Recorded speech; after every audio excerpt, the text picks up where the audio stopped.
Init ngayon pa talaga ako babiyahe. Anyway, what needs to be done, needs to be done.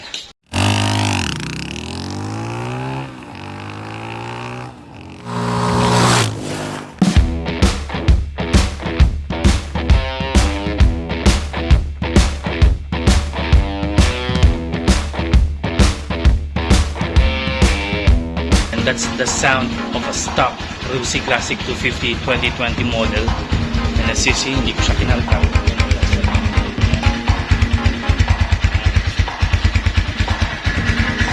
Ang minor niya is 1000 RPM. So that's how we do it on taking care of our motorcycle. Good afternoon mga kapipip. Welcome to the grind and welcome to the vlog. Today we're going to discuss mga kapipip, bakit madaling masira ang motor mo. Hindi siya about sa branding mga kapipip. I'll be honest with you, maganda yung takbo ng RUSI ko up until now. Sabi nila isang buwan lang sira na. Malapit na mag-isang taon si RUSI Classic 250 ko and still running great. Actually it runs better. Yun nga lang, may mga napapabayaan tayo and I will be discussing it. Bakit masisira or madaling masira ang motor. And I'll be discussing it on the way mga kapibib. Akit tayo na bundok yan. So let's go! Log-log siya oh. Sample lang siya sa harapan ko. Ayan, kasi nagpapasaway eh. Ayan. Nakatouch na si cellphone kay helmet. I'll be going. They hit the record. Oh, naka-record na.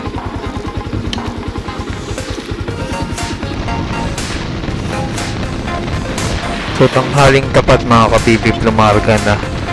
Oh my lord. Ito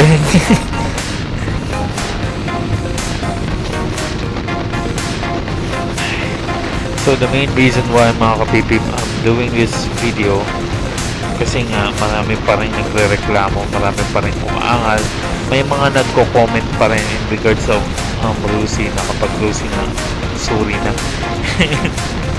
And ako naman natatawa na lang kasi I'm trying to be neutral as much as possible. I'm not fanboying the RUSI or the RUSI company or the RUSI Classic 250. Sa panahon ngayon mga kapipip, nakakadalawang purchase na ako ng motor and it's all RUSI. And the main reason why is kasi mura nga sila. Itong dinadrive ko ngayon is one of the most amazing motorcycle if you're going to ask me.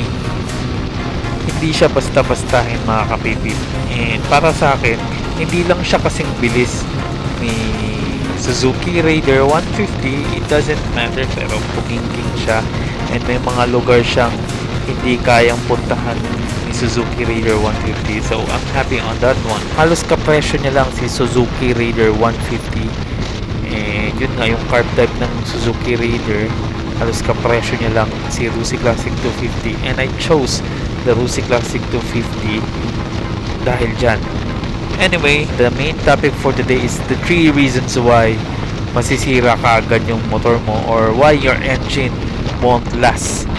And it could be RUSI or it could be a Japanese company. Whatever you think of. Mga pipip, tanghaling dapat nagmamadali kasi kailangan kong iakyat ng bundok itong si RUSI Classic 250. Not just to test it out. May transaction kasi ako dun sa packet ng bundok. I'm not going to disclose it. Hindi po siya illegal, wag po kayong mag-alala mga kapipip. I'm on the work right now. Yun nga, pasulpot-sulpot lang yung work ko, pa-part-time na lang kasi nga kailangan din pa para makapag-provide kay baby sa aking pamilya. But anyway mga kapipip, it's nothing illegal, trust me. I just don't want to disclose it. This might not be 100-kilometer drive, or this will be, I think this could hit the 100-kilometer drive kung pabalik, pero yun nga, nothing unusual for me. Nasasanay na yung katawan ko sa clip-on bars na to, sa sitting position niya kay RUSI Classic 250. Trust me, it's not the most comfortable driving experience if you're going to hit 100 kilometers of ride. It's not that bad at all kung makakapag-drive ka ng maayos. I'm not a speedy driver mga kapipip. Bagay talaga sa akin to si RUSI Classic 250 kasi hindi naman siya kabagalan, hindi rin siya kabilisan. Hindi ka lang mabibitin talaga. It's a torquey bike if you're going to ask me. it does what it needs to be done. Kung ikaw lang ang magdadrive and wala kang kas. You can go to Bukirin as well mga kapipip. I've done off-roading on my RUSI Classic 250, and to tell you quite honestly mga kapipip, mas maganda pa siya sa off-road kaysa sa mas masarap pa siyang i-drive kaysa sa off-road kaysa sa highway mga kapipip. Anyway, it must be because of the tires. If you want to change your tires na yung tipong pang highway siya specifically, then I think it would be much more better. Anyhow, yun nga, tanghaling tapat, nakabiyahe na naman. So I had to make sure na tama yung pupuntahan ko mga kapipip. And yun nga, packet nga ako ng bundok, and I had to make sure na tama yung lugar na pupuntahan ko. Anyway, I'll be going now. My travel will be more than 30 minutes, I think so. It depends on my driving. Anyway, the 3 reasons why your engine won't last, hindi man lang siya aabot ng 3 years or hindi man lang siya aabot ng decade. First things first, ito yung pinaka-easy find mga kapipip. Ito yung pinakamadaling intindihin na problema sa atin mga kapipip. Pasaway kasi tayo. Dahil sa late maintenance, or di ka nag-change oil, di ka nakakapagpasikip ng dapat sikipan kaagad, hindi mo may naririnig ka na, hindi mo pa pinapa-adjust, or hindi mo na-adjust yourself, or hindi mo pa pinapatingin, or yung tipong simple lang mga kapipip. Even paglilinis, pag-washing, it's called maintenance as well mga kapipip. Grooming your motorcycle won't help that much, but it helps on prolonging your engine. Sabi nga daw nila, more shower sa engine, longer life kay engine. So ayun nga mga kapipip. So ayun mga kapipip, second thing, and it's well known mga kapipip from Toyota, natutunan ko to kay Toyota kung bakit tumatagal yung engine nila, is tinatry nilang i-maintain or i-pick or i-tune. Tinatry nilang i-tune ng konti yung engine nila in regards of lower RPM. So I do believe that.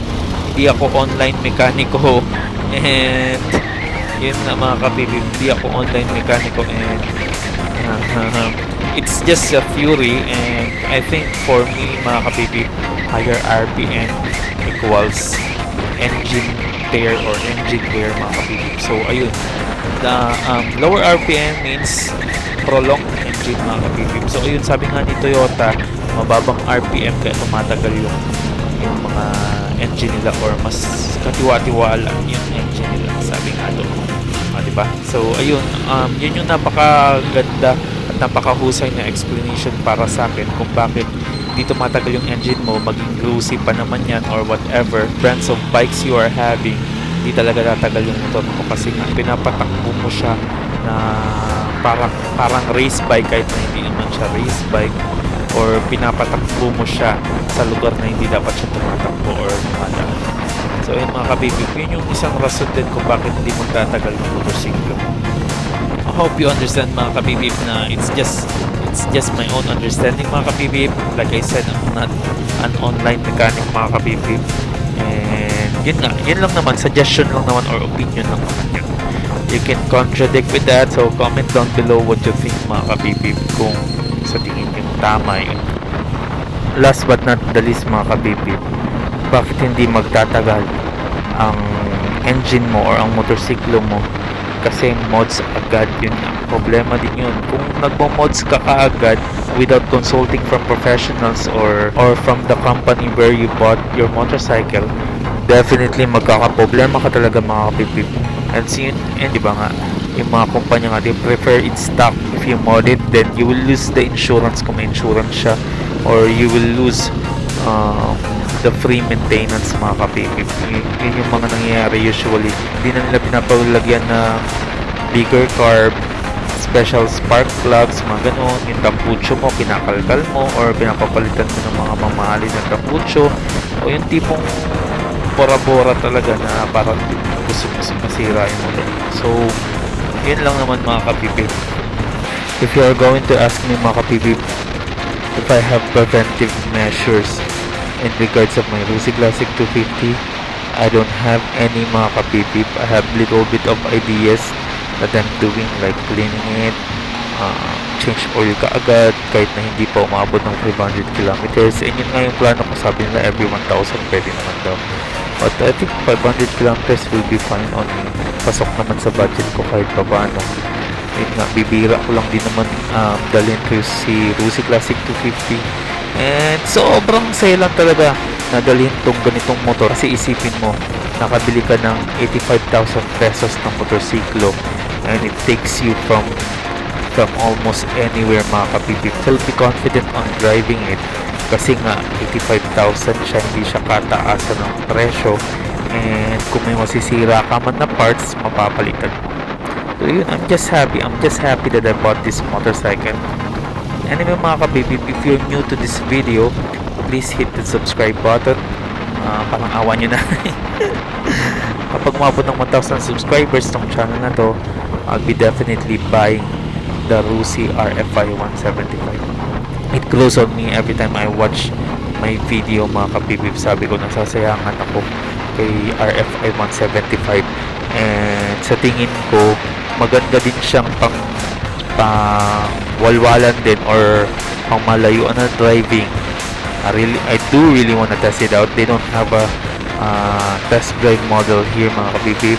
And I'll be doing you a favor, mga kapipip. I'll be buying an RFI 175 if this YouTube channel or my YouTube channel will hit 1,000 subscribers.